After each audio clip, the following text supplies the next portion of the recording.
warahmatullahi wabarakatuh. Waalaikumsalam warahmatullahi wabarakatuh. Innal hamdalillah nahmaduhu wa nasta'inuhu wa nastahdihi wa na'udzu billahi min shururi anfusina wa sayyiati a'malina. May yahdihillahu fahuwal muhtadi wa may yudlil falan tajida lahu waliyyan mursyida. Asyhadu an la ilaha illallah wahdah wa asyhadu anna Muhammadan 'abduhu wa rasuluhu la nabiyya wa la rasula ba'dah.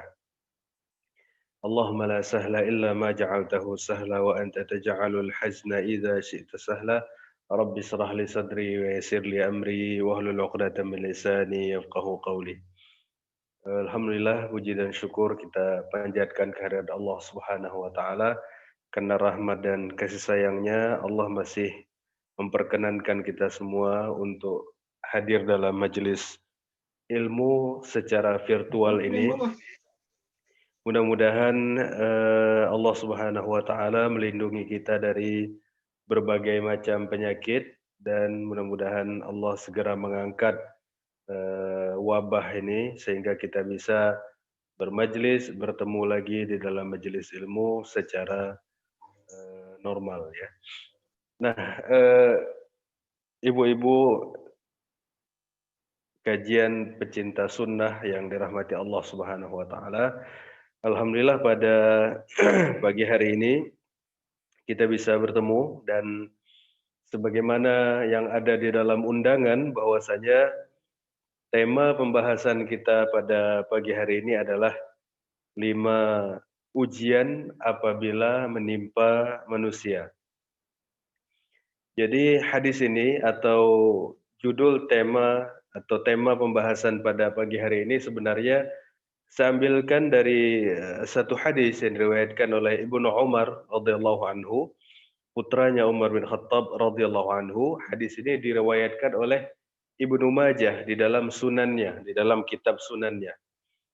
Hadis ini adalah hadis yang sahih yang hadis ini mengungkapkan kepada kita bahwasanya ada ujian-ujian yang akan menimpa manusia pada umumnya itu sebenarnya adalah ulah daripada manusia itu sendiri, akan tetapi di dalam hadis ini Rasulullah menyebutkan ada 5 masalah yang barangkali akan dihadapi oleh manusia dan ternyata solusinya terletak pada manusia itu sendiri. Terletak pada pribadi itu sendiri. Jadi pada saat kita atau pada saat orang manusia diuji dengan ujian tersebut, kemudian dia bisa memperbaiki, maka pada saat itu dia akan keluar dari bencana itu, dari musibah itu dengan baik. Akan tetapi kalau mereka gagal melihatnya, hanya masalah itu dipandang sebagai fenomena biasa, fenomena alami, atau fenomena kehidupan dan lain sebagainya. Jadi kalau setiap masalah difahami dan ditarik kepada fenomena alam dan fenomena sosial, maka dia tidak bisa mengambil hikmah dari ujian atau dari cobaan yang menimpa dirinya. Misalnya kita lihat terjadi tsunami, ya. Kalau kita tarik secara umumnya orang memahami ya itu bencana alam. Bencana alam ya sudah, itu bencana alam ya berarti kita sekarang dalam kondisi tidak beruntung. Hanya itu saja. Atau misalnya kita melihat ada gunung meletus, ya. Nah, kalau difahami itu hanya sekedar bencana alam ya sudah, selesai di situ. Ya, kita melihat lumpur lapindo misalnya di Surabaya, di Sidoarjo misalnya. Kejadian seperti itu ya kita hanya menganggap itu sebagai fenomena yang biasa. Tapi kita bagi seorang muslim ya diajarkan oleh Rasulullah SAW untuk melihat berbagai macam fenomena itu dari berbagai sisi. Dan yang paling utama adalah kita melihatnya dari sisi agama ya, dari sisi kita sebagai seorang muslim, kita dianjurkan untuk mempelajari, memandang masalah itu dari sisi agama, bukan dari sisi alam. Alam pun ya sebagaimana kita pahami, sebagaimana kita yakini di dalam Islam bahwasanya seluruh apa yang ada di permukaan bumi ini tidak mungkin dia bergerak 1 inci pun, 1 senti pun tanpa ada izin Allah. Termasuk meskipun terjadi hujan, ya hujan itu adalah atas kehendak Allah dan Allah lah yang menurunkannya. Dan Allah pula yang memindahkan hujan itu dari satu tempat ke tempat yang lain. Begitu juga dengan kejadian-kejadian lain. Tidak ada satupun yang terjadi di permukaan bumi ini kecuali atas izin daripada Allah Subhanahu wa taala. Nah, kemudian mari kita melihat surat Rum, ya, surat Rum surat 30 ayatnya 41. Ayat yang sering sekali kita baca atau sering sekali kita apa namanya? kita dengar. Di sini Allah Subhanahu wa taala berfirman, "A'udzu billahi minasyaitonir rajim. Bismillahirrahmanirrahim. Dhaharal fasadu fil barri wal bahr bima kasabat aydin nas." Telah nampak, telah kelihatan kerusakan di daratan dan di lautan bima kasabat aydin nas, atas ulah daripada perbuatan tangan manusia. Liyudhiqahum ba'dalladzi 'amilu, supaya kami merasakan kepada manusia itu sebagian daripada perbuatan mereka sendiri. La'allahum yarji'un, mudah-mudahan mereka mau kembali kepada Allah. Jadi dalam ayat ini Allah Subhanahu wa taala menyebutkan sudah kelihatan kerusakan yang terjadi di daratan dan di lautan. Nah, kemudian kerusakan tersebut Allah menyebutkan bima kasabat aydin nas. Itu atas perbuatan daripada tangan manusia. Berarti ada kerusakan, ya, ada musibah, ada bencana, itu adalah akibat daripada perbuatan manusia. Tujuannya apa? Kata Allah, liyudhiqa ba'dhum ba'dalladzi 'amilu. Supaya sebagian manusia itu merasakan dampak buruk daripada ulah kejahatan manusia lainnya. Jadi akibat kejahatan sebagian manusia lainnya merasakan dampak buruk daripada perbuatan manusia yang melakukan kerusakan-kerusakan itu. Nah, misalnya terjadi di satu tempat. Di situ banyak tempat judinya, di situ tempat orang minum khamar, di situ tempat orang sabung ayam dan lain sebagainya. Akibat banyak perbuatan maksiat tersebut, terjadilah misalnya seperti yang kita lihat di Sulawesi, di Palu, terjadilah likuifaksi. Bumi yang sangat keras, tanah yang sangat keras itu ternyata tiba-tiba mencair dan semua benda yang ada di atasnya tenggelam di telan bumi pada saat itu dan tidak terlihat bekasnya sama sekali. Nah, padahal sebagaimana kita pahami bahwasanya tidak semua orang jahat pada saat itu kena, dan tidak pula semua yang kena itu adalah orang jahat. Ada juga orang yang biasa, ada juga orang yang tidak mengetahui perkara dan lain sebagainya. Akan tetapi kena juga sebagian daripada mereka. Dan sebagian besar daripada orang yang zalim itu juga terkena daripada ujian dan bencana ini. Nah, Allah menyebutkan banyak kerusakan yang terjadi itu akibat daripada perbuatan manusia. Nah, kemudian Allah menyebutkan liyudhiqahum ba'dallazi 'amilu, supaya sebagian daripada mereka merasakan perbuatan buruk orang lain. Tujuannya apa? La'allahum yarji'un, mudah-mudahan mereka mau kembali kepada Allah. Artinya dengan ada ujian dan bencana yang dilakukan oleh orang yang orang lain tersebut, harapannya adalah mereka mau kembali kepada Allah, mereka mau bertaubat kepada Allah, mereka mau memperbaiki diri dan lain sebagainya. Nah, kemudian kita lihat pula di dalam surat Al-An'am. Surat 6 ayatnya 65. Di sana Allah Subhanahu wa taala berfirman, "A'udzubillahi minasyaitonirrajim. Bismillahirrahmanirrahim. Qul huwa al-qadiru ala an yab'atsa 'alaikum 'adzaban min fawqikum."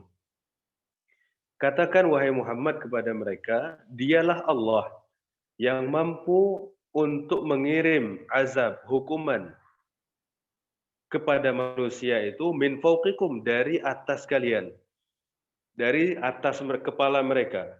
au min tahti arjulihim, atau dari bawah kaki mereka. Hukuman dan azab itu muncul dari bawah kaki mereka. Au yalbisakum syi'a, atau Allah Subhanahu wa taala membuat kalian itu menjadi berpecah belah. Wa yudhiqa ba'dhum ba'sa ba'din, dan kalian merasakan keburukan yang dilakukan oleh sekelompok orang di antara kalian. Allah merasakan, ya, Allah memberikan ujian kepada manusia dari kejahatan manusia lainnya. Kemudian kata Allah, "Unzur kaifa nusarriful ayat." Lihat kata Allah bagaimana kami mengulang-ulang ayat, tanda-tanda kekuasaan kami, la'allahum yafqahun, supaya mereka itu bisa memahami. Jadi ujian dan cobaan, kemudian tanda-tanda kekuasaan Allah itu berulang. Dari masa ke masa, dari zaman ke zaman, ujian-ujian ini bentuk-bentuknya selalu berulang. Nah, di antara ujian dan cobaan yang sifatnya selalu berulang-ulang itu dengan berbagai macam modelnya, akan tetapi dia terus berulang, kata Allah, unzur, lihat-lihat kata Allah, perhatikan ya, perhatikan kondisi, perhatikan situasi, apa yang terjadi di masyarakat itu, kata Allah, lihatlah dan perhatikanlah. Jangan dibiarkan begitu saja. Karena ujian tersebut, fenomena tersebut akan terus berulang. Bahkan Allah menyebutkan ulzur, perhatikan, lihat, kaifa nusarriful ayat, bagaimana kami mengulang-ulang tanda-tanda kekuasaan kami, kata Allah. La'allahum yarji'un, mudah-mudahan manusia mau kembali kepada Allah. Berarti di sini kita lihat bahwasanya semua kejadian, semua peristiwa itu mesti akan berulang, dan benar-benar dia akan berulang, akan tetapi manusia yang pintar, manusia yang cerdas, itu akan mampu membaca situasi, akan mampu membaca bagaimana hal-hal apa saja yang mendatangkan kemurkaan Allah, sehingga dia bisa hindari, dan bisa juga membaca apa yang harus mereka lakukan sehingga mereka bisa terlepas daripada ujian yang akan menimpa manusia itu. Nah, ibu-ibu sekalian yang dirahmati oleh Allah Subhanahu wa taala, kita lihat hadis yang akan kita bacakan ini, Rasulullah sallallahu alaihi wasallam, hadis Rasulullah diceritakan oleh Abdullah bin Umar, putranya Umar bin Khattab, dan Abdullah bin Umar atau putranya Umar bin Khattab ini adalah ulama besar di kalangan sahabat. Dia bukan hanya sekedar orang biasa, tapi dia merupakan ulama di kalangan para sahabat. Beliau berkata, "Aqbala alaina Rasulullah sallallahu alaihi wasallam." Rasulullah sallallahu alaihi wasallam menghadap kepada kami. Ya, menghadap kepada kami, wallahu alam bisa jadi waktunya adalah sehabis salat. Biasanya Rasulullah sehabis salat menghadap kepada jamaah dan bertanya kepada jamaah atau mengajarkan kepada mereka hal-hal yang bermanfaat bagi kehidupan mereka.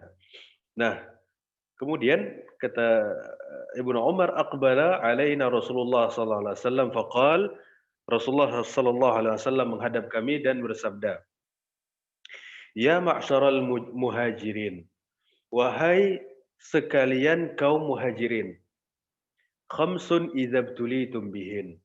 Ada 5 perkara apabila kalian diuji dengan 5 itu. Wa a'udzu billahi an tudrikuhun, dan aku berlindung kepada Allah mudah-mudahan kalian tidak mendapatkan 5 macam itu. Jadi kata Rasulullah, wahai kaum muhajirin, ya, ada 5 perkara, ada 5 ujian. Jangan sampai kalian diuji oleh 5 macam itu. Dan aku memohon kepada Allah agar Allah tidak menguji kalian dengan 5 macam ini.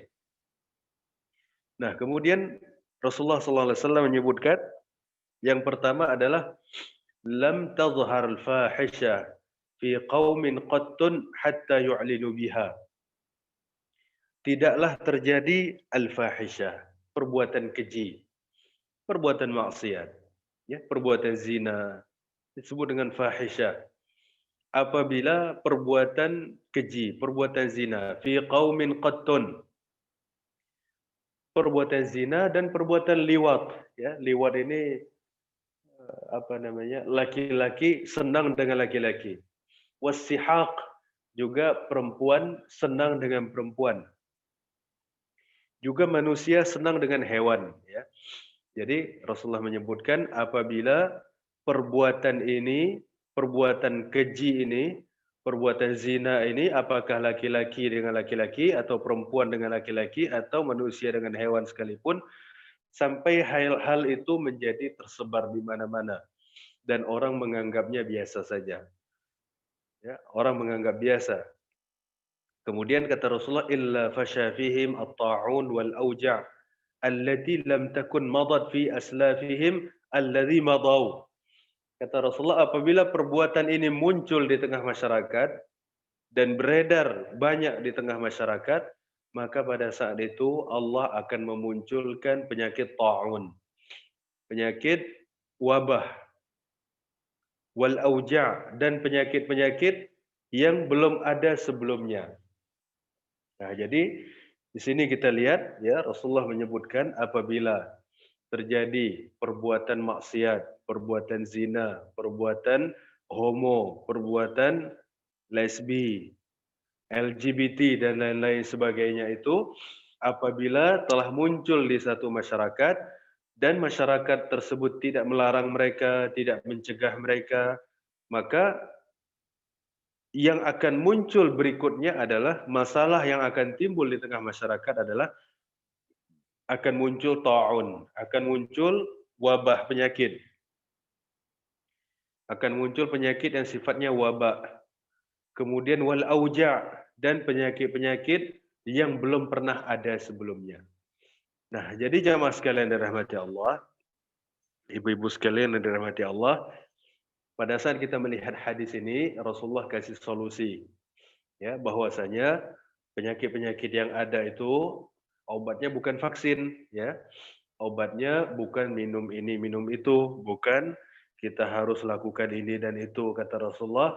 Gampang aja, ya, tutup tempat maksiat, tutup tempat zina, tutup tempat orang-orang homo itu, tutup tempat-tempat orang melakukan perbuatan maksiat, maka ini akan hilang. Ini adalah solusi yang mudah dan solusi yang eh, apa namanya? Solusi yang biayanya sangat ringan. Jadi sebagaimana kita sebutkan di awal tadi, dalam surat Rum dan surat Al-An'am, bahwasanya apabila perbuatan maksiat dilakukan oleh sekelompok orang, maka sekelompok yang lainnya akan merasakan dampak buruk daripada maksiat itu. Dan di dalam hadis ini Rasulullah menyebutkan kalau perbuatan zina, perbuatan homo, perbuatan LGBT itu telah tersebar di tengah masyarakat, maka yang muncul berikutnya adalah penyakit. Ya, yang muncul berikutnya adalah penyakit. Nah, penyakit ini kemudian akan tersebar di tengah masyarakat itu dan tidak akan ada solusinya. Dan sebagaimana kita ketahui, ya, setiap ada bencana, ya, setiap ada bencana atau setiap ada masalah di masyarakat ini, selalu ada kelompok yang mencoba untuk mengambil keuntungan. Ya. Itu suatu hal yang umum. Misalnya kita lihat pada saat terjadi banjir. Nah, sebagian orang-orang ada yang menjual bahan makanan pokok itu dengan harga yang tinggi. Mereka berusaha untuk mengambil keuntungan di sana, meskipun orang sedang mendapatkan musibah, ujian dan lain sebagainya. Jadi pada saat kita merasakan musibah COVID ini, ada saja orang-orang yang berusaha untuk mengambil keuntungan di sana dengan menimbun masker, ya, menimbun obat dan lain sebagainya. Ini tujuan-tujuan adalah untuk mencari keuntungan. Tapi apa namanya, keuntungan ini pun didapat atas musibah yang diderita oleh orang lain. Jadi sebagian buat musibah, sebagian lagi merasakan musibah, sebagian lagi ambil untung dari musibah. Jadi kita dapat masalah dari berbagai aspek. Dan ini satu fenomena yang kita rasakan di zaman sekarang ini, satu hal yang memang harus kita waspadai, satu hal yang memang harus kita hati-hati, bahwasanya Rasulullah sudah lama mengingatkan kepada kita, setiap terjadi perbuatan maksiat, perbuatan zina, perbuatan homo ada di mana-mana, maka pada saat itu Allah akan kirim penyakit. Maka pada saat itu Allah akan utus atau akan terjadi wabah di tengah masyarakat yang tidak pernah ada sebelumnya. Ya memang ini tidak pernah ada sebelumnya sama sekali. Nah, jadi sebenarnya solusi daripada hadis Nabi sallallahu alaihi wasallam untuk masalah musibah bencana apa namanya COVID ini adalah sangat-sangat mudah dan sangat simpel, yaitu dengan melakukan amar ma'ruf nahi mungkar dengan menutup tempat-tempat perbuatan maksiat dan menutup hal-hal yang kira-kira berpotensi untuk memunculkan perbuatan maksiat itu. Nah, ini adalah solusi yang mudah, ya, solusi yang mudah, dan ini menyelamatkan bukan hanya orang Islam, akan tetapi menyelamatkan masyarakat dunia. Nah, hanya saja ada sebagian orang itu yang mencari rezeki dengan cara yang hina, ya, bukan mencari rezeki dengan cara yang terhormat. Mereka membuka tempat-tempat zina, mereka membuka tempat-tempat maksiat dengan tujuan untuk mencari rezeki. Mencari rezeki memang boleh, ya. Mencari rezeki sesuatu yang memang harus diusahakan oleh manusia.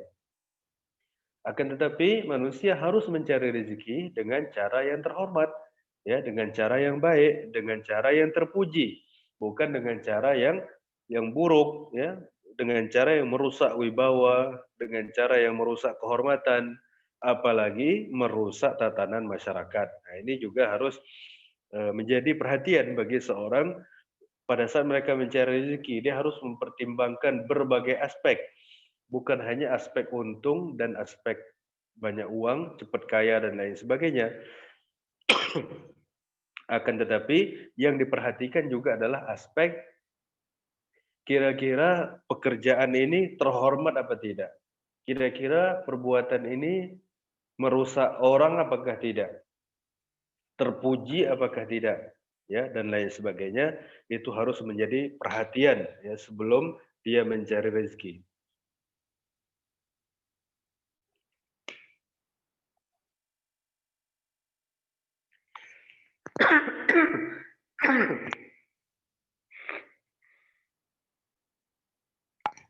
Nah, kemudian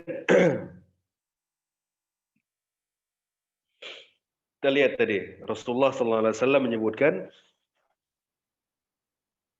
apabila terjadi masalah, ya, apabila terjadi masalah seperti wabah dan penyakit yang diderita oleh masyarakat dan itu sifatnya umum, diderita orang secara umum, maka solusinya adalah dengan cara menutup tempat-tempat maksiat. Jadi supaya COVID ini cepat selesai, ya harus ada upaya untuk menutup tempat-tempat maksiat yang sudah beredar itu. Apalagi di zaman sekarang ini, yang namanya LGBT itu sudah banyak. Sudah banyak bisa kita lihat di mana-mana. Bisa kita temukan di berbagai tempat. Dan ini menunjukkan bahwasanya perkembangan mereka sangat pesat. Dan kalau tidak ada daripada orang-orang yang soleh ya untuk menghalangi mereka atau untuk mencegah mereka, memberikan nasihat kepada mereka, maka orang-orang soleh pun akan mendapatkan dampak buruk daripada perbuatan yang mereka lakukan. Nah dulu di zaman khalifah, saya lupa nama khalifahnya, seingat saya mereka adalah Khalifah Abbasiyah. Jadi di zaman itu banyak terjadi perbuatan seperti ini atau banyak terjadi wabah-wabah dan penyakit. Maka pada saat itu khalifahnya selalu memberikan semacam surat edaran yang di dalamnya bertuliskan yang isinya adalah hendaknya para khatib, para imam melakukan amar ma'ruf nahi mungkar. Dan orang-orang yang bertugas untuk melakukan amar ma'ruf nahi mungkar yang ditunjuk oleh negara harus melakukannya dengan baik. Maka pada saat itu, pada saat amanat daripada khalifah ini dijalankan, maka wabah itu dengan sendirinya berkurang, dengan wabah itu pada akhirnya hilang.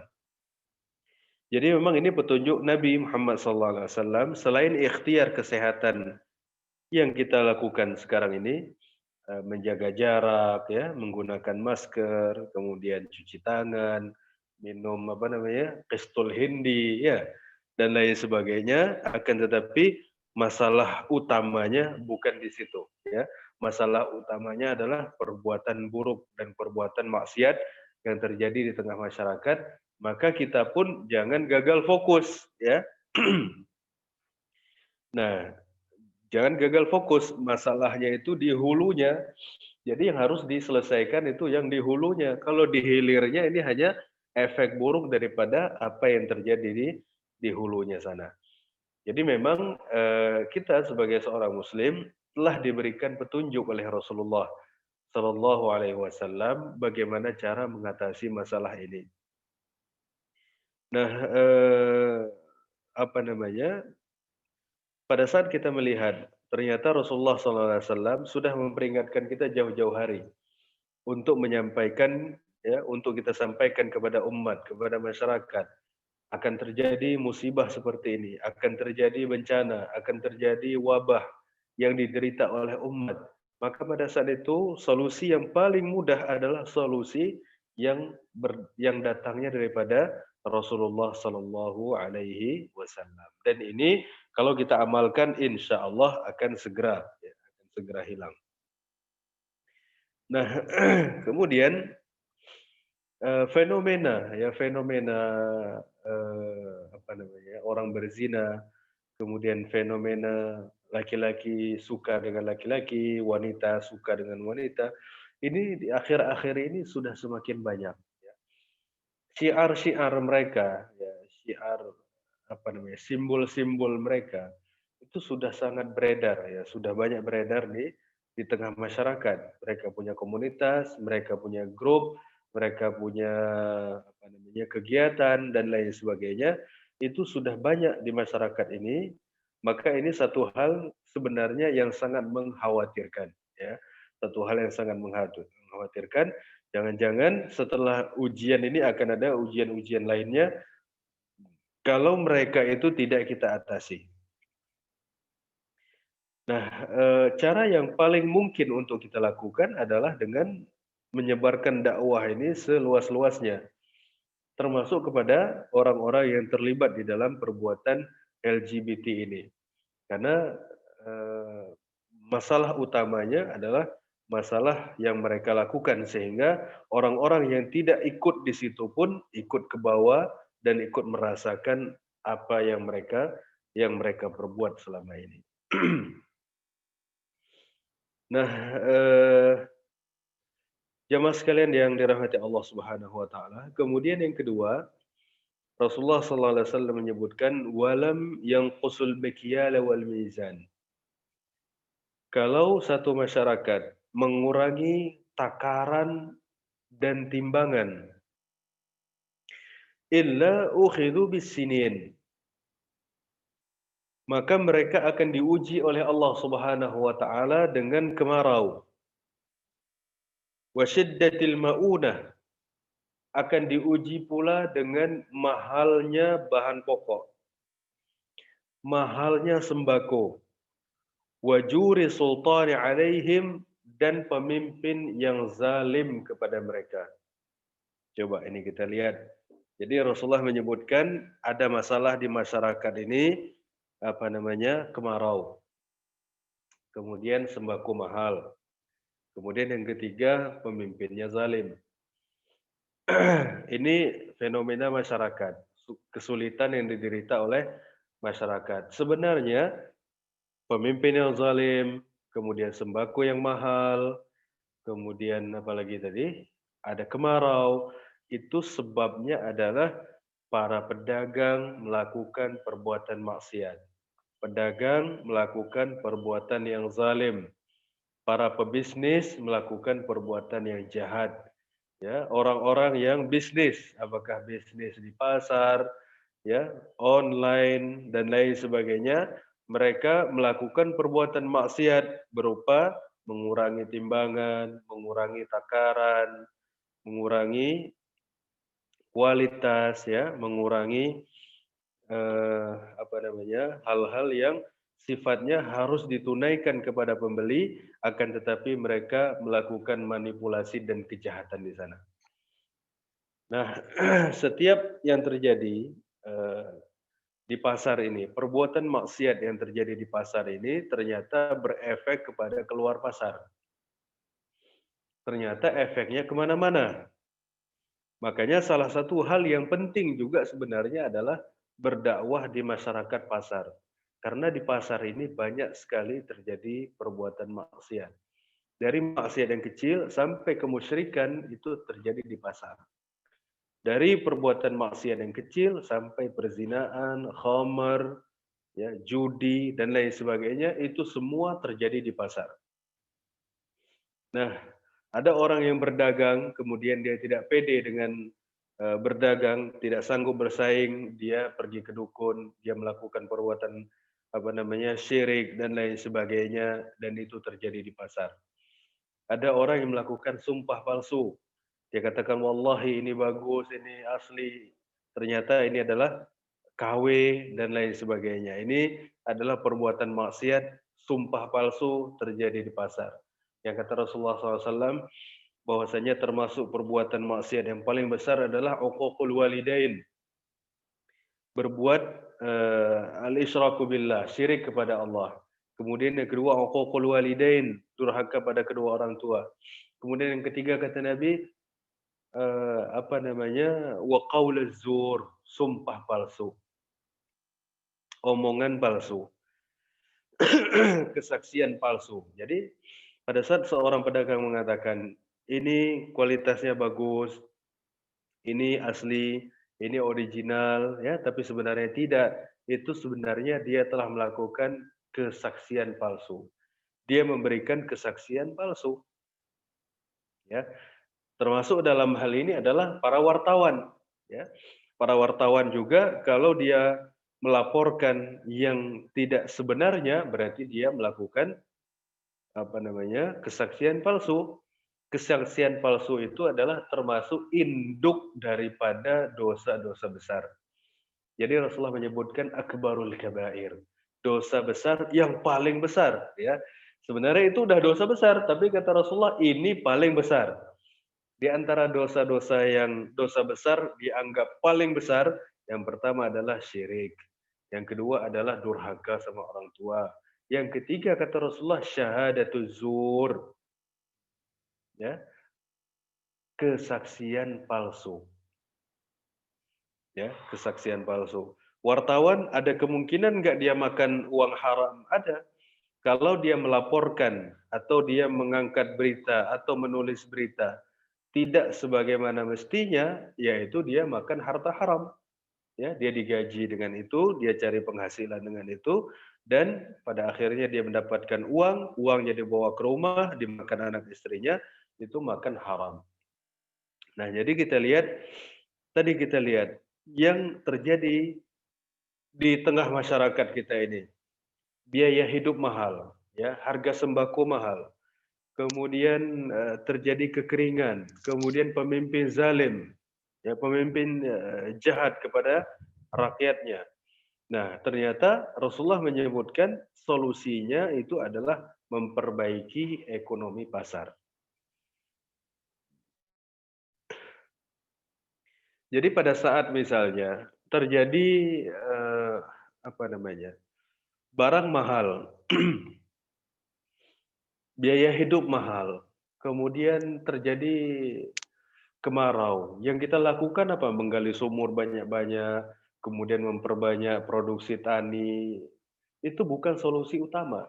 Itu hanya reaksi terhadap satu masalah. Solusinya bukan di situ, kata Rasulullah, perbaiki pasar. Makanya kita lihat dulu zaman Umar bin Khattab, ya, ketika Umar melihat orang-orang datang ke pasar, kemudian Umar berkata, tidak boleh berdagang di pasar kami kalau tidak tahu hukum fikih.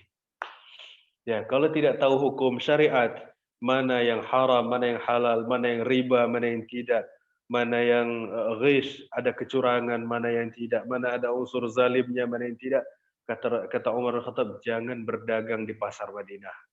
Ya, jangan berdagang di pasar Madinah. Kenapa?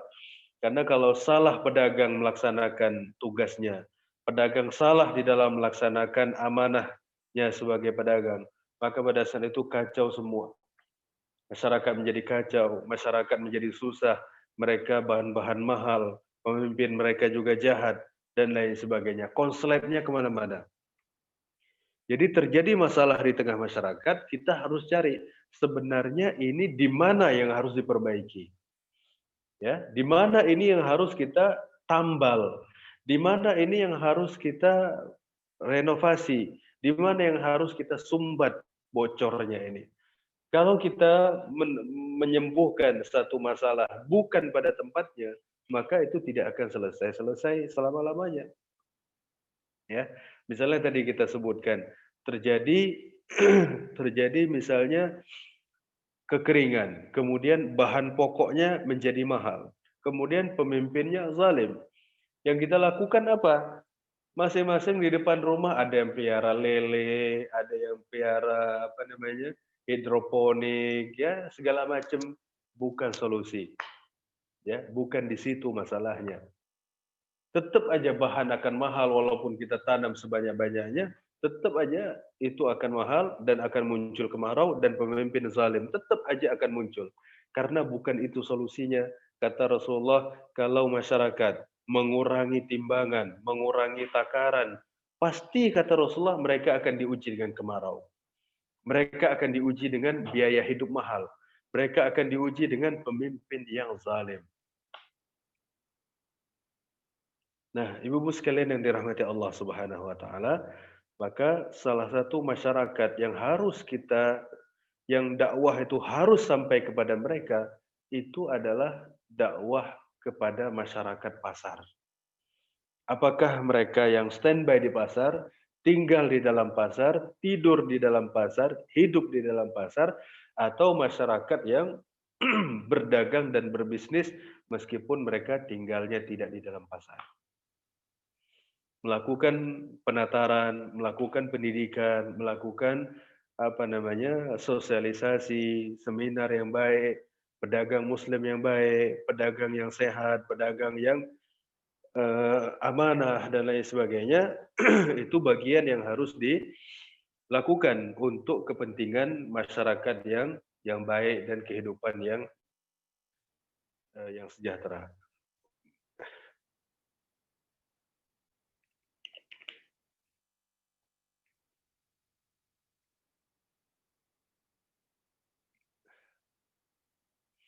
Nah,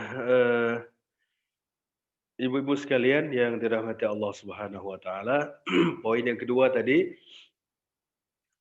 poin pertama kata Rasulullah, kalau maksiat LGBT tidak dihalangi, muncul penyakit dan wabah, virus dan lain sebagainya.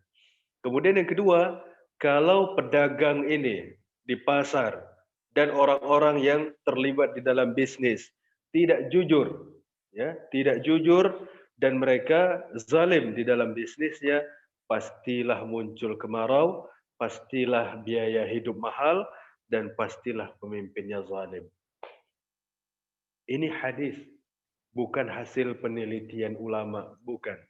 Apalagi hasil karangan orang-orang para filosof, bukan. Akan tetapi ini wahyu dari Allah Subhanahu wa taala yang diturunkan kepada Nabi Muhammad SAW. Wa ma yantiqu 'anil hawa, Muhammad tidak berbicara sesuai hawa nafsu dan keinginannya. In huwa illa wahyun yuha, yang merupakan wahyu yang diwahyukan kepada Nabi Muhammad SAW. Nah, jadi untuk mengatasi kemarau, untuk mengatasi sembako mahal, untuk mengatasi pemimpin zalim, perbaiki pasar. Ya, perbaiki pasar. Pada saat pasar ini bagus, pada saat pasar ini sudah bersih dari perbuatan maksiat, pasar bersih daripada kezaliman, pasar bersih daripada kesaksian palsu, sumpah palsu, dan kemusyrikan, maka masyarakat akan hidup tentram, bahagia, dan tenang. Nah, kemudian yang ketiga, Rasulullah menyebutkan, walam yamna'u zakat amwalihim. Kalau orang-orang Islam ini tidak membayar zakat, illa muni'ul al-qatar minas sama. Pasti mereka akan tidak mendapatkan hujan dari langit.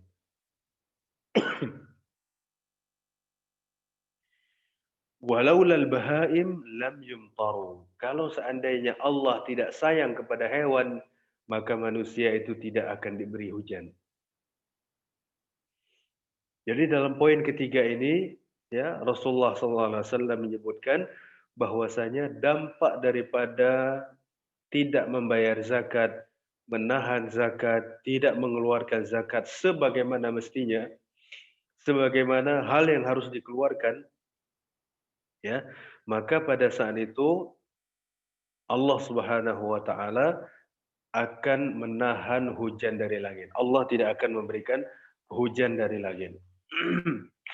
Nah, jadi membayar zakat adalah salah satu hal yang harus ditunaikan oleh setiap muslim, dan pada saat dia menunaikan zakat tersebut dengan baik, maka Allah akan memberikan hujan kepada masyarakat dan mereka tidak akan mengalami kekeringan. Nah, para petani ada zakatnya. Orang yang berdagang ada zakatnya. Orang yang berusaha kemudian bisa mengumpulkan uang, mereka juga ada kewajiban untuk mengeluarkan zakat. Nah, dengan manusia semuanya mengeluarkan zakat, maka pada saat itu sebagian manusia lainnya pun akan merasakan dampak baiknya. Jadi orang-orang Islam yang saleh, yang Allah titipkan harta kepada mereka, kemudian mereka mengeluarkan zakat. Salah satu manfaatnya adalah sebagian daripada manusia lainnya itu mereka mendapatkan hujan. Mereka tidak sulit di dalam mencari air. Mereka tidak sulit hidup karena keterbatasan air. Tidak. Karena akibat daripada sebagian orang membayar zakat, sebagian makhluk lainnya, sebagian manusia lainnya, mereka bisa mendapatkan air bersih, mereka bisa hidup layak, dan lain sebagainya. Ya, zakat ini harus dikeluarkan ya apabila telah mencapaikan haul dan nisabnya.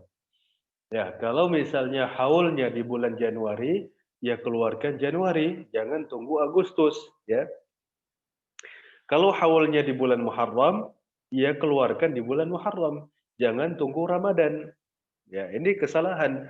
Banyak orang yang haulnya tiba di bulan selain Ramadan, tapi malah bayarnya di Ramadan, itu salah. Ya. Bahwasanya zakat itu dibayarkan pada haul dan nisabnya. Kalau nisab dan haulnya tiba di misalnya di bulan Safar, ya dia harus bayar di bulan Safar. Tidak dia tunggu apa namanya beberapa bulan lagi nunggu Ramadan dulu, tidak. Kalau munculnya di bulan Ramadan, ya bayarkan di bulan Ramadan. Kalau haulnya itu di bulan Syawal, ya bayarkan di bulan Syawal. Karena hajat umat, hajat daripada mustahik zakat yang ada di dalam surat At-Taubah ayat 60 itu, hajat mereka itu sepanjang waktu, bukan hanya bulan Ramadan saja. Banyak kita lihat mereka berlomba-lomba untuk berzakat di bulan Ramadan, tapi bulan-bulan yang lainnya tidak ada. Ini satu kesalahan. Jadi memang setiap muslim yang memiliki harta yang sudah sampai nisab dan sudah mencapai haul, hendaknya dia mengeluarkan zakatnya sesuai dengan haul jatuhnya pada bulan apa, ya pada bulan itu yang dia keluarkan.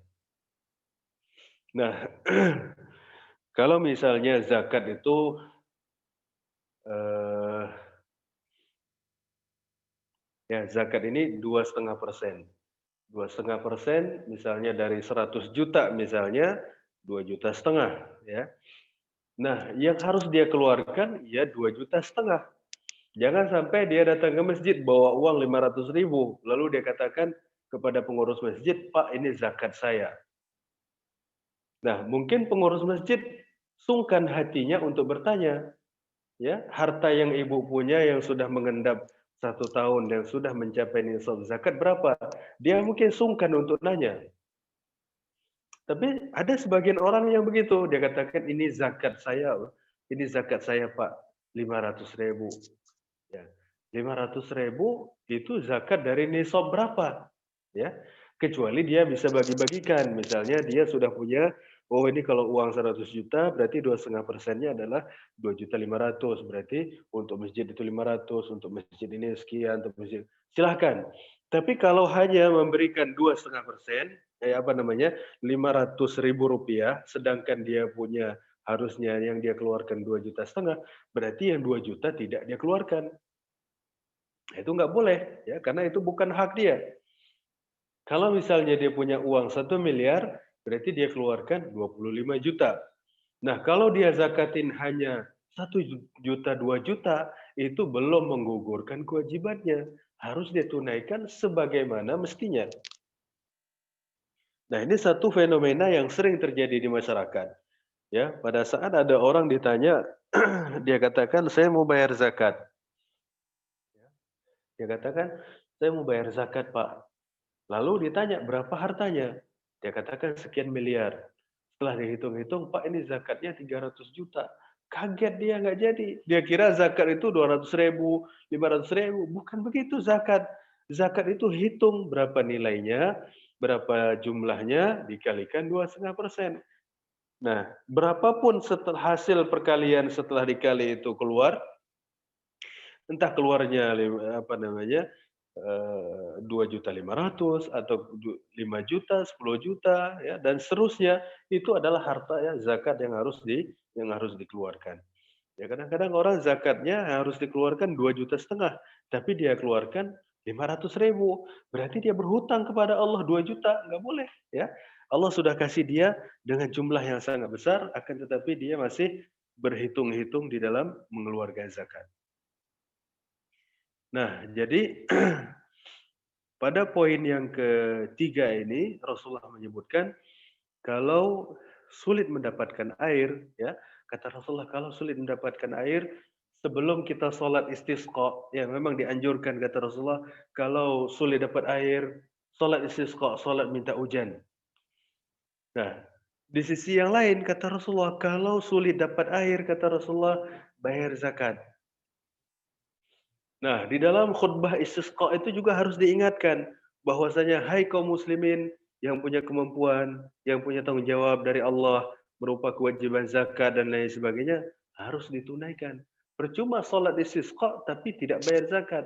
Ini tidak tidak akan sesuai dengan perintah Nabi SAW. Berarti pada saat kita nih sulit mendapatkan air, perintah pertama kata Rasulullah suruh bayar zakat. Setelah itu minta hujan kepada Allah, berdoa kepada Allah, minta ampun, minta hujan, maka insya Allah akan dikabulkan oleh Allah dan Allah akan memberikan hujannya kepada manusia. Nah, kemudian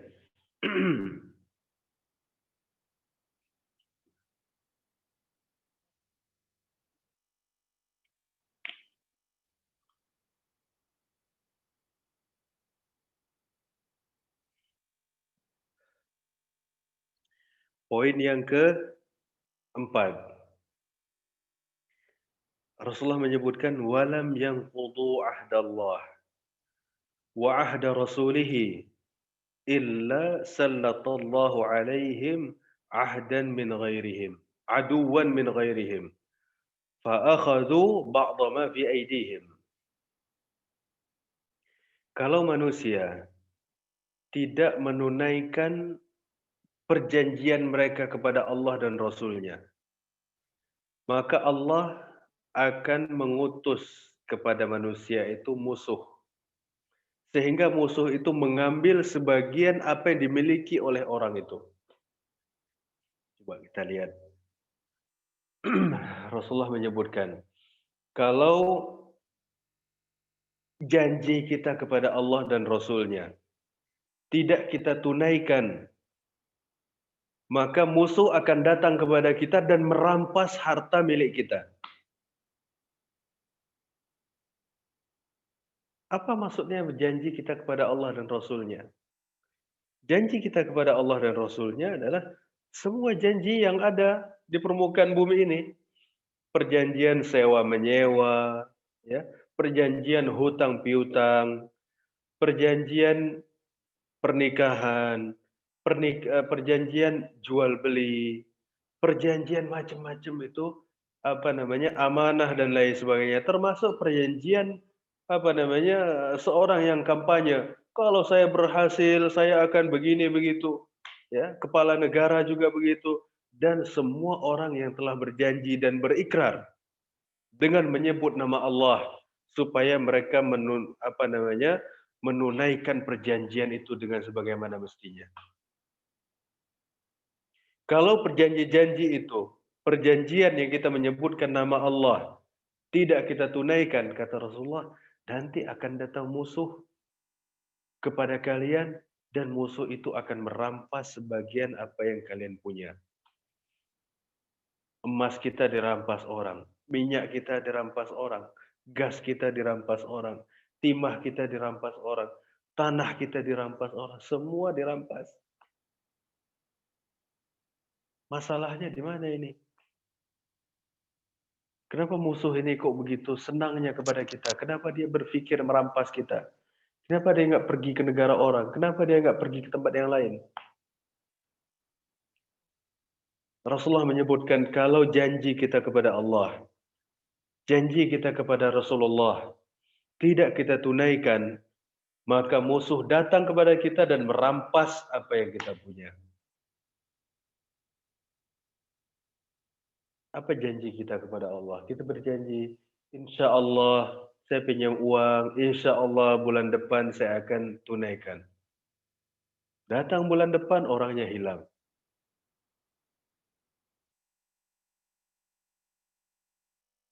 Sewa menyewa juga begitu. Pinjam meminjam juga begitu. Ya. Segala macam akad, akad jual beli, akad pinjam meminjam, akad sewa menyewa, akad menjadi pemimpin, akad menjadi anggota legislatif, akad menjadi menteri, akad menjadi ini itu, tidak melakukan korupsi, ya dengan menyebut nama Allah dia bilang tidak korupsi, tidak memperkaya diri, tidak memperkaya orang lain dan lain sebagainya. Itu janji dengan menyebut nama Allah.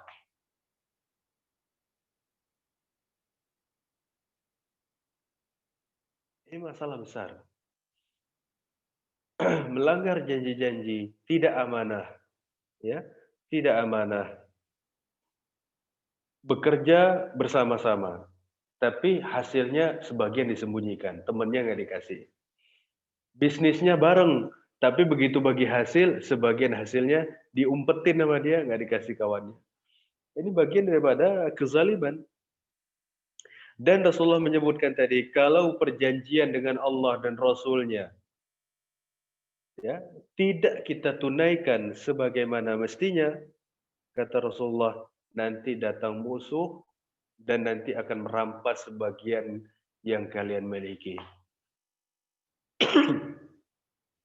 Harta kalian, tanah kalian, emas yang kalian miliki, timah yang kalian punya, ya, sawah ladang yang kalian punya, kebun sawit yang kalian punya, ya, dan lain sebagainya dirampas musuh akibat daripada ada sesuatu perjanjian yang kita janjikan kepada Allah, yang kita menyebut nama Allah di situ, perjanjian sewa menyewa, perjanjian jual beli, perjanjian ini dan itu, pinjam meminjam, hutang piutang dan lain sebagainya, tidak kita tunaikan, akibatnya datang musuh dan merampas semua yang kita miliki.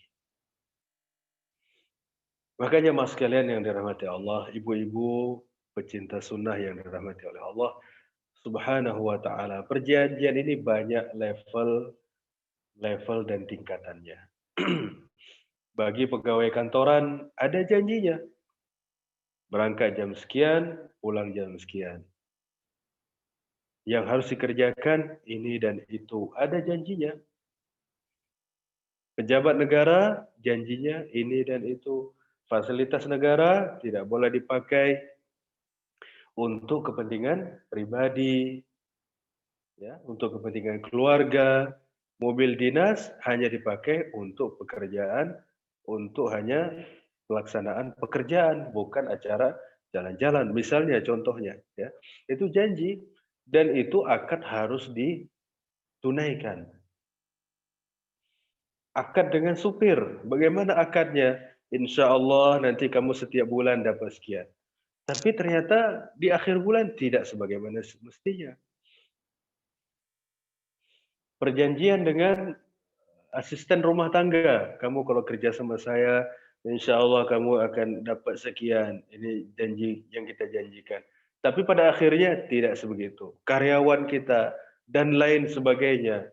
Pada saat kezaliman itu terjadi di masyarakat, semua orang tidak patuhi janji, tidak komit terhadap perjanjian, apa namanya segala macam itu tidak ada, maka musuh datang dan rampas kita semua.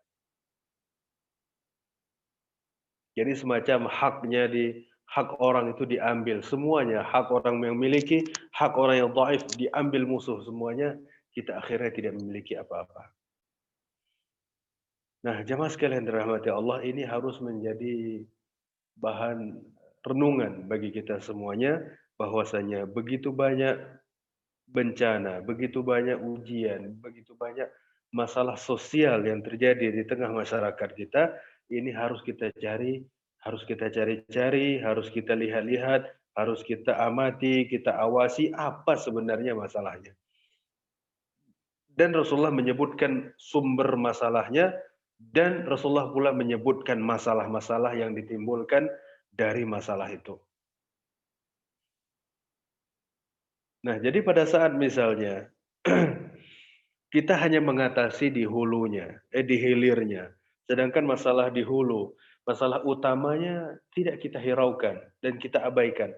Maka kita akan berputar-putar di satu tempat dan pada akhirnya kita tidak menyelesaikan masalah. Nah, ini yang keempat. Tadi kita sebutkan bahwasanya apabila manusia tidak menunaikan janjinya kepada Allah dan Rasul-Nya, pasti mereka akan datang, musuh akan datang kepada mereka dan mereka akan merampas apa yang dimiliki oleh dirinya. Nah, kemudian yang kelima, وَمَا لَمْ يَحْكُمْ أَئِمَّتُهُمْ بِكِتَابِ اللَّهِ. Apabila pemimpin mereka tidak berhukum dengan kitab Allah. Wa yatakhayyaru mimma anzalallah. Dan pilih-pilih ayat yang mau dipraktekkan. Tidak berhukum dengan Quran secara umum atau berhukum tapi pilih-pilih ayat. Apa kata Rasulullah? Illa ja'alallahu ba'sahum bainahum. Maka pasti akan terjadi pertengkaran sesama manusia itu sendiri. Akan terjadi pertengkaran sesama mereka. Akan terjadi perang saudara, keributan nasional sesama saudara sendiri. Sesama tetangga sendiri, sesama suku sendiri, sesama anak bangsa sendiri. Ini masalah apa namanya? Masyarakat ribut dengan pemerintah, pemerintah ribut dengan masyarakat, dan lain sebagainya. Kata Rasulullah, efeknya, sumbernya adalah kalau pemimpin tidak berhukum dengan kitab Allah atau milih-milih ayat supaya ayat tersebut diamalkan dan dipraktekkan. Maka akibat tidak beramal dengan kitab secara keseluruhan atau milih-milih ayat yang mana-mana kira-kira enak dipraktekkan, yang kira-kira enggak enak tidak dipraktekkan. Kalau hal itu terjadi, kata Rasulullah, maka masyarakat itu akan saling bertengkar sesama diri mereka sendiri. Susah bersatu, susah berpikir bersama untuk meraih masa depan bangsa dan negara yang lebih baik. untuk mendapatkan hidup yang lebih baik secara beragama, berbangsa dan bernegara sulit mendapatkan itu semua. Apa masalahnya? Salah satunya adalah tidak mau berhukum dengan kitab Allah atau milih-milih ayat untuk dipraktekkan. Ya, ini berbagai macam situasi dan kondisi yang terjadi tadi di tengah masyarakat, dan ini Rasulullah menyebutkan pula apa masalahnya dan apa dampak buruk daripada masalahnya itu, sekaligus solusi yang harus kita lakukan pada saat masalah ini terjadi di tengah masyarakat kita. Hadis ini diriwayatkan oleh, tadi kita sebutkan, Ibnu Majah, kemudian Al-Hakim, kemudian Al-Baihaqi, dan disahihkan oleh Imam Albani dalam Sahih At-Targhib wa Tarhib. Wallahu a'lam bishawab. Ini barangkali yang dapat saya sampaikan. Kalau ada hal-hal yang ingin didiskusikan, silakan Ibu. Baik Ustaz, alhamdulillahirrahmanirrahim, jazakallahu khair wa barakallahu fiik Ustaz Bukhari yang sudah menyampaikan ilmunya untuk siang hari ini. Umahatillah, barangkali ada yang mau ditanyakan untuk kajian duha kita, dipersilahkan. Silakan membuka audionya.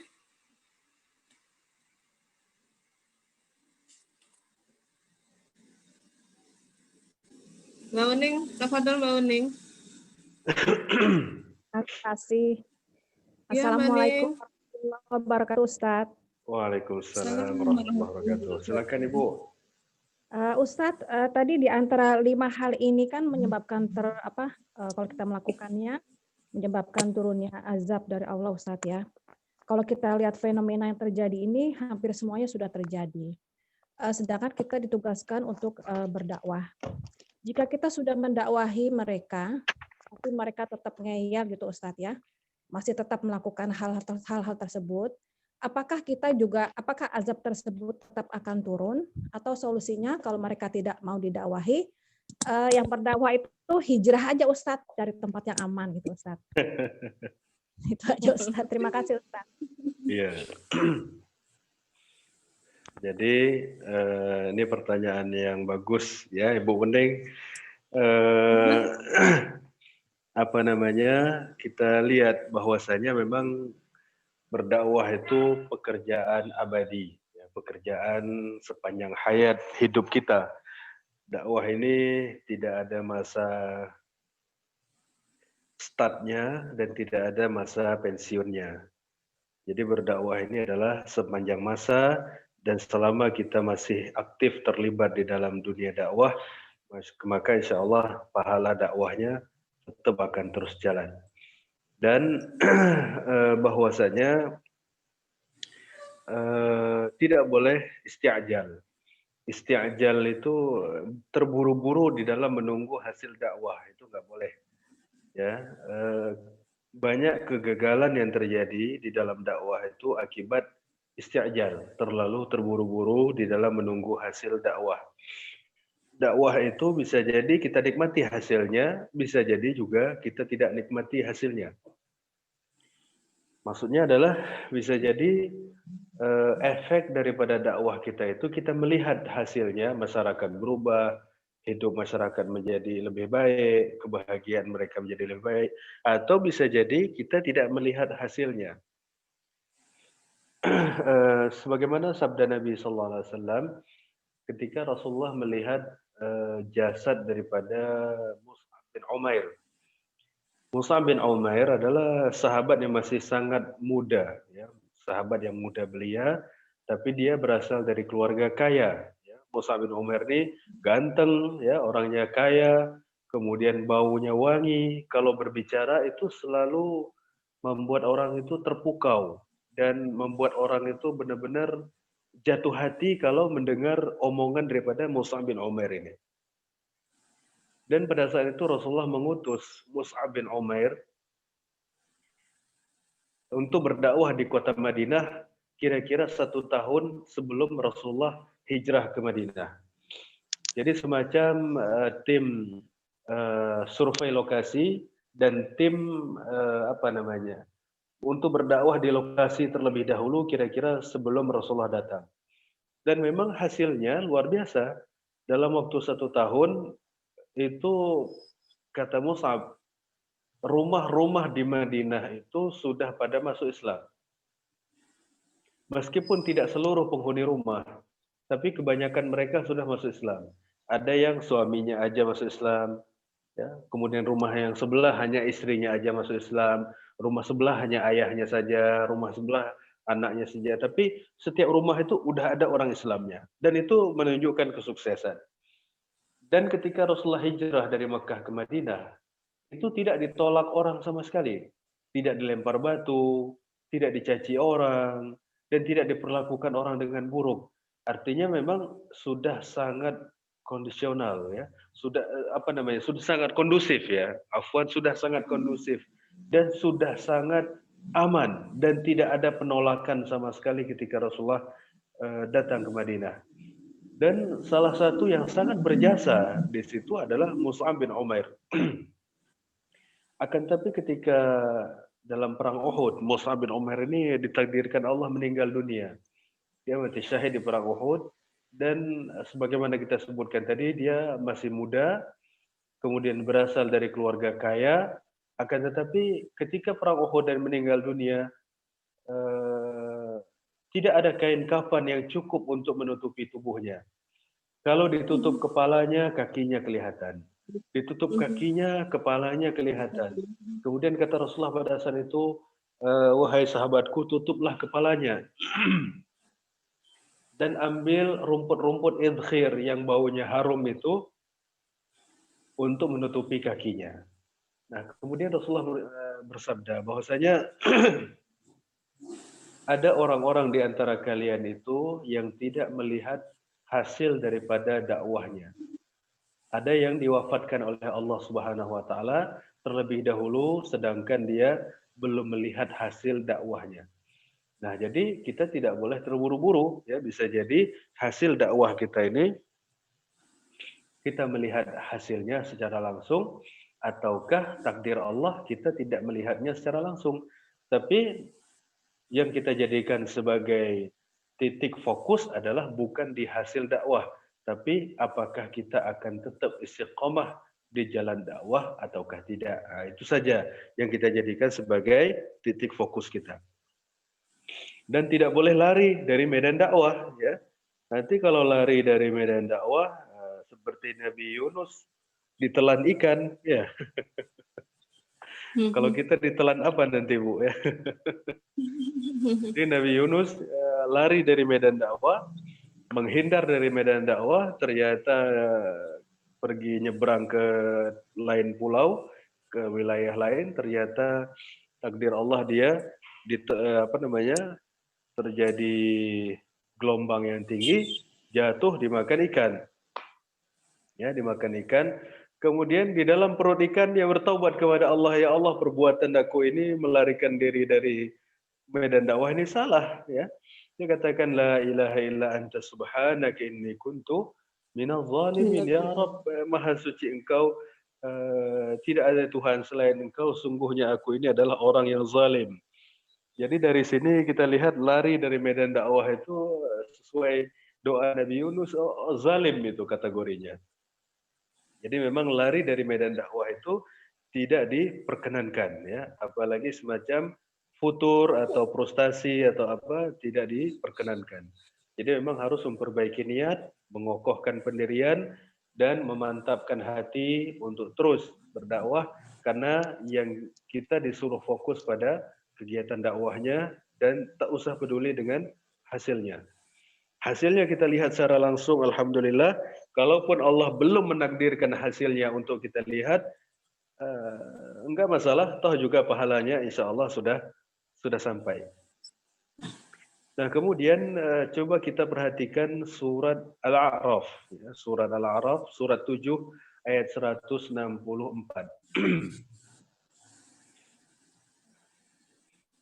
Nah, ayat 164.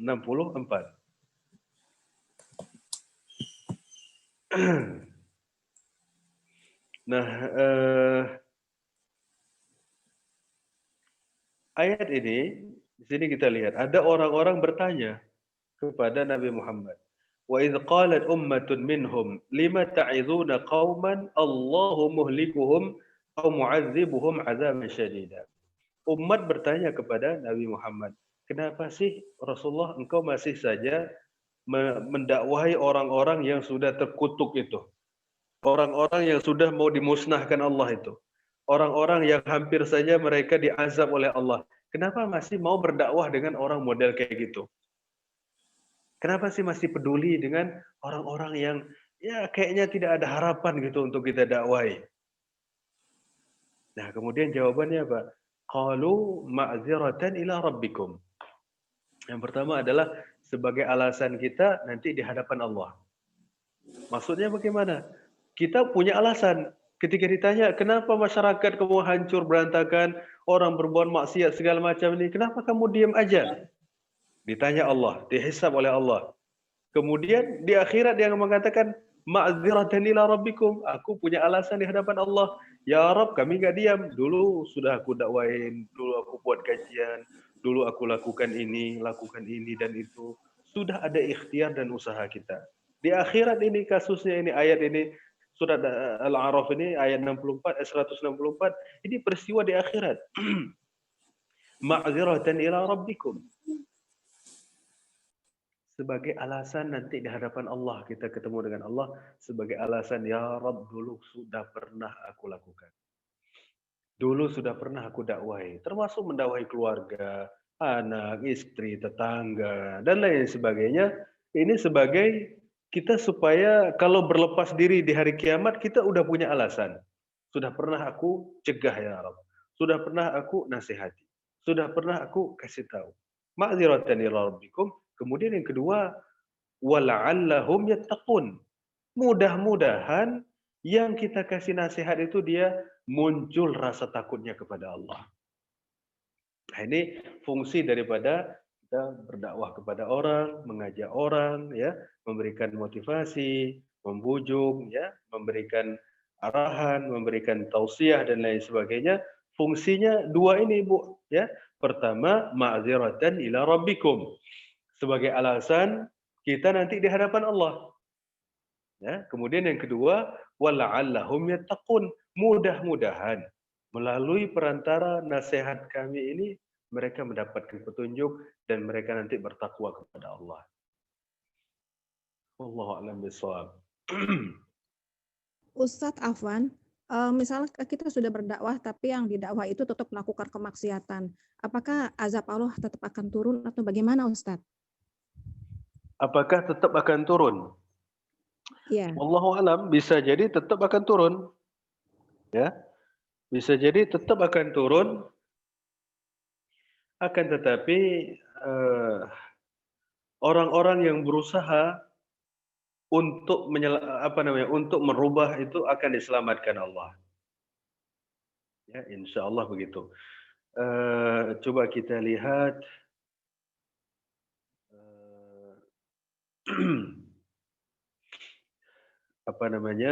kasus daripada Nabi Hud alaihissalam, Nabi Lut alaihissalam.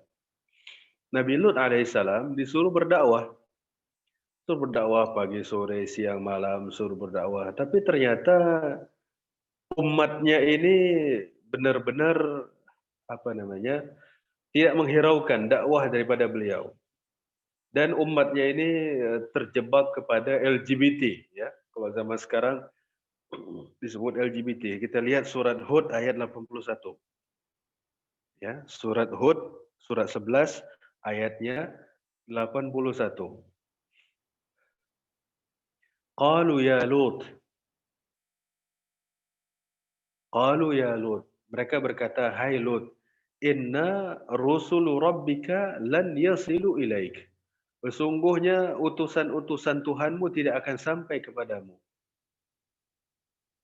Fa asri bi ahlika bi qat'in minal lail. Maka wahai Lut, selamatkan keluargamu di malam hari. Kamu keluar dari kampungmu di malam hari.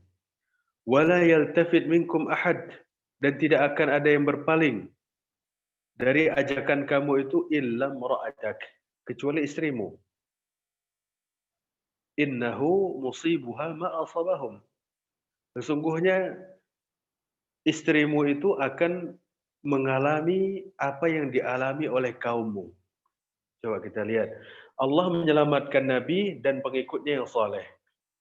Meskipun keluarganya, istrinya sekalipun yang tidak mau mengikuti ajaran Nabi Lut ini pun akan dimusnahkan oleh Allah.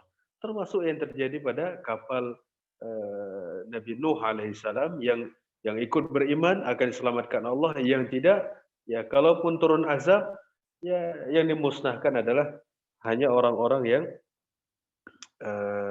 ikut di dalam perbuatan maksiat itu. Jadi kalau bicara masalah azab turun apakah tidak meskipun sudah didakwahi, wallahu alam, bisa jadi turun, dan mudah-mudahan Allah menyelamatkan orang-orang yang saleh atau orang-orang yang berusaha untuk memperbaiki diri.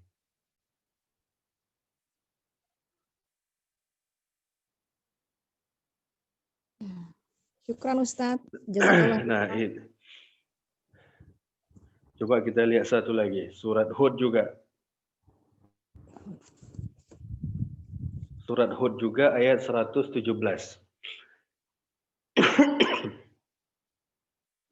Sini Allah Subhanahu wa taala berfirman, "Wa ma kana rabbuka liyuhlikal qura bizulm." Allah tidak akan menghancurkan satu kaum, satu kampung, satu negeri bizulmin, dengan kezaliman. Wa ahluha muslihun, sedangkan penghuninya adalah orang-orang yang berusaha untuk memperbaiki keadaan.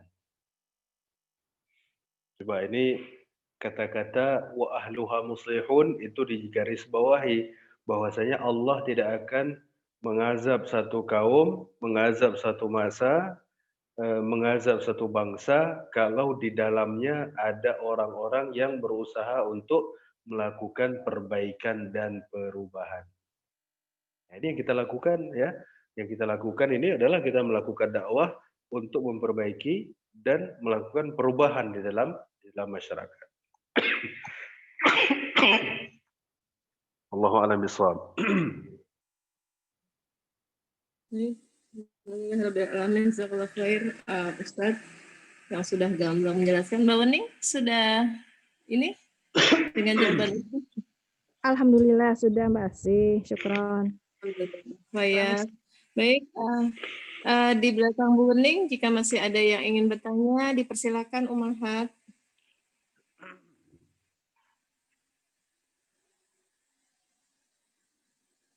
Ada lagi? Baik, masih ada. Kalau sudah tidak ada, kita sudahi kajian duha kita pada pagi hari ini. Kayaknya sudah tidak ada ya Ustaz. Alhamdulillah. Baik. Alhamdulillah rabbil alamin. Baik Ustaz dan ummahat sekalian, alhamdulillah jazakallahu khair, barakallahu fikum untuk semuanya yang sudah hadir dalam majelis ilmu kita pada siang hari ini, dan jazakallahu khair untuk Ustaz Bukhari yang sudah menyampaikan ilmunya. Semoga Allah terus istiqomahkan kita di dalam bermajelis ilmu, dan semoga Allah mudahkan kita untuk terus berbuat baik insyaallah.